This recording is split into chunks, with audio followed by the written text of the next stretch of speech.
Voltando à nossa aula, vamos lá. Polissacarídeos. Polissacarídeos são os carboidratos de tamanho grande. De forma generalizada, eles são definidos como macromoléculas. Então, eles são compostos por várias unidades de monossacarídeos, que são as unidades básicas, ligados por aquela velha ligação glicosídica, tá? Então, são cadeias bem longas, e essas cadeias longas podem ser lineares ou ramificadas, certo? Esses polissacarídeos, eles têm algumas funções, várias funções, mas as principais são, eles têm função estrutural, tá toda errada aqui, estrutural, certo? E reserva energética, tá? A professora só falou que o corpo não consegue absorver, né, moléculas grandes, mas ele vai conservar essa energia quando for utilizada. Os organismos vão utilizar o seu metabolismo, o seu mecanismo de bioenergético para poder extrair o máximo possível de energia durante o processo de quebra dessas macromoléculas em moléculas menores. São biomoléculas de tamanho médio e alto peso molecular, tá? Podem ter de 20 ou mais monossacarídeos, até milhares, ok? Lembrando que nem sempre, diferentemente das proteínas, que nós veremos que as proteínas, elas têm um tamanho definido. Existe lá a informação genética, o DNA, aí tem uma cópia dessa fita, daí vai passar por RNA mensageiro, que vai ter um tamanho estabelecido de quantos aminoácidos vão formar aquela proteína. Então tá definido, são tantos aminoácidos que vão formar a proteína tal. Já nos polissacarídeos, como o processo de biossíntese, que nós veremos também ainda nessa disciplina, biossíntese de carboidratos pelas plantas, elas não são, não tem esse molde para dizer especificamente que um amido vai ter 5.000 unidades de glicose. Não tem, tá? Então, às vezes você encontra um amido de um jeito numa planta, um amido de outro jeito em outra planta e assim vai, certo? Mas você consegue ter características comuns que possibilitam você identificá-lo como um tipo de amido, por exemplo, certo? Então, existe outras denominações que se dá para os carboidratos mais complexos, que são os polissacarídeos, que são carboidratos complexos ou glicanos, certo? E esses polissacarídeos se diferenciam por vários pontos, entre eles o tipo de monossacarídeo que tem e a sequência como eles estão ligados, se são só glicoses, se é glicose com galactose, e aí repete, glicose, galactose e assim vai, certo? Então, é o tipo e a sequência. A quantidade de monossacarídeos, se são 20, se são 1 milhão, certo? Tamanho da cadeia. O tipo de ligações entre os monossacarídeos, se é uma ligação alfa, 1,4, alfa, 1,6, se é beta, 1,4, tá? Então, às vezes, a gente tem polissacarídeos totalmente diferentes, como, por exemplo, a celulose, que a gente não consegue digerir, né? O ser humano não consegue digerir, não tem enzima para digerir e poder absorver as glicoses dessas celulose, é composto apenas por glicose, assim como o amido, certo? Só que as glicoses estão ligadas de formas diferentes, então, quando se torna uma molécula grande, são sim, tem características diferentes, tá? Então, o modo de ligação, mesmo que as unidades básicas sejam as mesmas, tornam-se polissacarídeos diferentes. Também o grau de ramificação das cadeias. Vamos lá. Vamos ver o que é que isso significa, tá? Esses monossacarídeos, eles podem estar ligados assim, ó, representados pelas bolinhas. Um monossacarídeo, outro monossacarídeo. Aqui nesse exemplo, os que têm a mesma cor são iguais. Vamos dizer que aqui é uma glicose, ó. Glicose, glicose, glicose, glicose. Eles podem estar ligados assim, ó, de forma linear. Isso a gente chama de cadeia linear. Ou eles podem estar aqui, ó, no meio do caminho tem uma ramificação. É uma segunda via, certo? Mas tudo com a mesma glicose, digamos. Esses assim que apresentam o mesmo tipo de monossacarídeo, nós chamamos de homopolímeros e pode ser de cadeia simples ou ramificada. Mas se nessa molécula, se polissacarídeo, você tem, ó, monossacarídeos diferentes, certo? ele, independente de ser uma cadeia simples ou uma cadeia ramificada, ele é chamado de heteropolímero. Mas o que é que isso é importante, professora? Isso é importante porque você consegue diferenciar e ter polissacarídeos de características e funções totalmente diferentes na natureza e nos organismos, mesmo que tenham o mesmo monossacarídeo base na sua constituição, mas só por serem ligados de forma diferente, têm características que são substâncias diferentes. Como eu citei, no caso da celulose e do amido, todos são formados por monossacarídeos de glicose, porém, eles são ligados de formas diferentes, certo? Então, exemplos, nós temos de um polissacarídeo simples, a celulose, a quitina e a amilose, que vai fazer parte dos grânulos de amido. Já como ramificado homopolissacarídeo, nós temos o amido em si, a amilopectina, que também vai fazer parte do amido, o glicogênio, que é carboidrato de reserva animal, tá? E a celulose, certo? Existem alguns tipos de celulose que têm essa ramificação. Então, amido é o quê? Amido é composto por dois tipos de moléculas. Tudo é glicose, ó. A amilose, que são uma forma linear de ligação entre várias glicoses, e a amilopectina, que já é a forma ramificada, várias glicoses, mas com algumas ramificações, ok? Quando a gente tem esses dois em proporções específicas, nós temos os grânulos de amido. E aí, como exemplos de heteropolissacarídeos, nós temos o peptidoglicano, que faz parte lá da estrutura da parede celular de bactérias, por exemplo, a agarose e o ácido hialurônico, entre outras. Um quadro muito bom que eu encontrei no livro do Leninger, tá? E trouxe aqui para vocês, com algumas funções dos principais polímeros complexos, ou seja, dos principais polissacarídeos que nós encontramos na natureza. O amido tem função de energético, tá? Armazenamento de energia em plantas, tá? No vegetal. Já o carboidrato de reserva energética animal é o glicogênio, tá? E também pode ser utilizado como reserva energética em bactérias. Já a celulose tem função estrutural, dando rigidez e força às paredes celulares. A quitina, também estrutural, ela faz parte, por exemplo, do citoesqueleto de artrópodes, certo? A dextrana também tem função estrutural em bactérias e também auxilia no processo de adesão extracelular, ou seja, como é que uma célulazinha vai se unir à outra.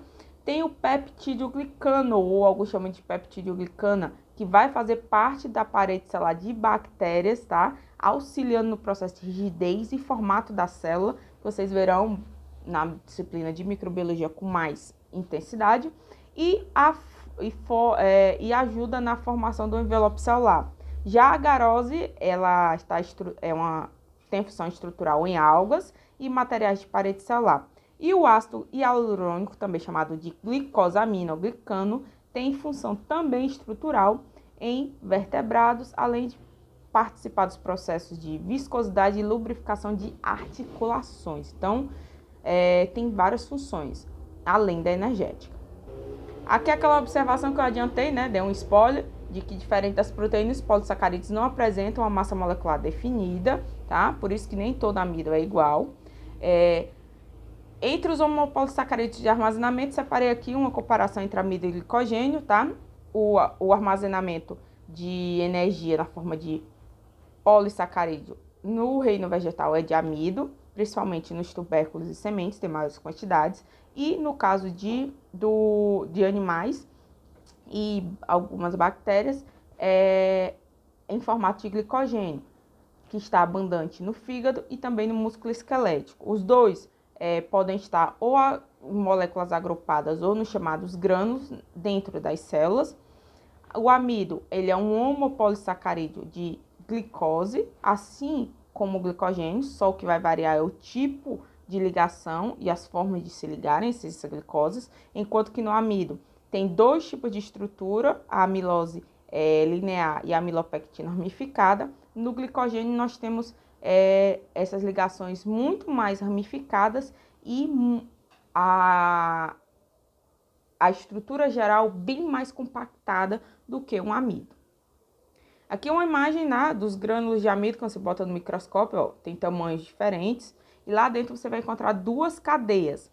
Aqui a cadeia de amilose, certo? Tudo, essas bolinhas aqui, tudo é glicose, com uma ligação entre elas chamada de alfa-1,4. Quando você tem a amilopectina, tudo aqui é glicose. Mesmo esse aqui estando de cor diferente, é só para mostrar que aqui é uma ramificação, mas tudo é glicose, certo? Quando tem uma ramificação aqui, ó, enquanto essas ligações aqui lineares são alfa-1,4, essas ligações das ramificações, ó, quando tem uma nova opção aqui, uma nova estrada, né? O nome dessa ligação é alfa-1,6. Meu Deus, para que eu vou precisar saber disso, professora? Porque existe amilases. São enzimas, é o grupo das enzimas que vão atuar sobre os amidos. Elas são específicas, então existe uma amilase que vai atuar nas ligações alfa-1,4, mas não atua nas ligações alfa-1,6. Então vai ter que ter outra enzima para quebrar. Uma quebra essas ligações aqui, ó, e outra vai quebrar essa ligação aqui. Aqui mais bonitinho, né, com as estruturas, ó, glicose, glicose, glicose. Ligação aqui, alfa-1,4, alfa-1,4. Quando tem uma ramificação, essa ligação é alfa-1,6. Aqui é uma amilopectina. E a amilose são só glicoses ligadas por ligações alfa-1,4. Quando essas duas se juntam em proporções diferentes, nós temos os vários tipos de amidos. Imagino eu que tenha passado em algum momento na sua cabeça uma pergunta. Professora, mas como é que a gente vai explicar, já que monossacarídeo, sacarídeo e alguns polissacarídeos, tudo tem função energética, mas por que que a molécula de armazenamento que a natureza escolheu, né, no curso da evolução, para armazenar a principal molécula energética que nós temos, que é a glicose, em sua forma, no lugar de ser em formato de glicose, ela ser na forma polimérica, aqui é polimérica, tá? A forma polimérica e não como monossacarídeo. Por quê? Porque calcula-se que, em média, que os hepatócitos, eles armazenam grandes concentrações de glicogênio, por exemplo, por volta de 0,4 molar de glicose. Essa concentração de glicogênio, que é insolúvel e vai contribuir muito pouco assim para a osmolaridade do citossol. Lembre que as células, elas vivem em um ambiente que tem que controlar o processo de osmolaridade, como nós vimos na aula de água. Então, essa concentração existente de glicogênio, que é insolúvel e contribui pouco para essa osmolaridade dentro do citossol, é de cerca de 0,01 milimolar. Se o citossol, quando tivesse a quantidade, por exemplo, que tem de glicogênio nos hepatócitos, ele tivesse isso equivalente em glicose, a osmolaridade seria perigosamente elevada, que ia causar uma entrada de água por osmose que poderia romper facilmente as células. Ou seja, o organismo pensa em tudo, certo? Então, armazenar energia é como se você tivesse vários papéis e não empilhasse esses papéis, colocasse eles assim numa fila bem grande, ó, um corredor bem grande de papel, uma folhinha depois da outra, formando uma linha. E você tivesse a opção de empilhar esses papéis para ocupar menos espaço, certo? Aqui é da mesma forma, só que não é a nível de espaço, porque vai ocupar basicamente o mesmo espaço. É em questão de concentração e desequilíbrio da osmolaridade entre o citossol e o meio externo. A celulose, tá? A celulose é um polissacarídeo fibroso, tá? Por isso que ele é resistente e, por ser insolúvel em água, ele dá uma capacidade de moldagem e de resistência de vários tipos de tecidos, na parede celular das plantas. Ele é um homopolissacarídeo linear, ele é bem similar à amilose, porém, o que é que acontece? No lugar da amilose, as glicoses serem ligadas pela ligação alfa-1,4, aqui é beta-1,6, ó. tá? Nem à toa que tá aqui inclinada a ligação, certo? Aqui, como é que essas cadeias de celulose ficam em modo tridimensional, tá? Aqui é uma glicose, outra glicose, outra glicose. E como é que elas ficam a nível tridimensional? Bem diferente do que quando a gente vê didaticamente no papel, né? Aqui trouxe um texto que eu tirei do Langer, que eu achei bem importante para esclarecer algumas dúvidas que podem vir. Por que que a gente não digere celulose, tá? O glicogênio e o amido, eles são ingeridos na dieta, eles são hidrolisados. Lembra da hidrólise que nós vimos? Eles são quebrados, como eu já tinha dito, por enzimas específicas, alfa, amilases e glicosidases. Essas enzimas estão presentes na saliva e também no trato gastrointestinal e rompem as ligações alfa 1,4 entre as unidades de glicose. Mas a maioria dos vertebrados não consegue utilizar essa celulose porque, para ser uma fonte de combustível, diferentemente do amido, elas apresentam ligação beta 1,6. E como as enzimas são extremamente específicas, elas não vão conseguir quebrar essa ligação beta 1,6, apesar de aparentemente serem bem parecidas. Então, por isso que nós temos carboidratos que nós não conseguimos digerir, ok? E eles acabam servindo como, por exemplo, fibras. Alguns tipos de fibras são compostos por esses carboidratos não digeríveis.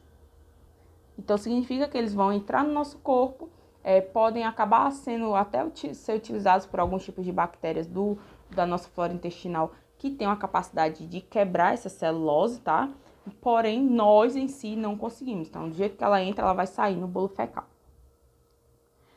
A quitina é um homopolissacarídeo linear composto por resíduos de N-acetilglicosamina com ligações beta 1,6, tá? E a diferenciação básica que tem entre uma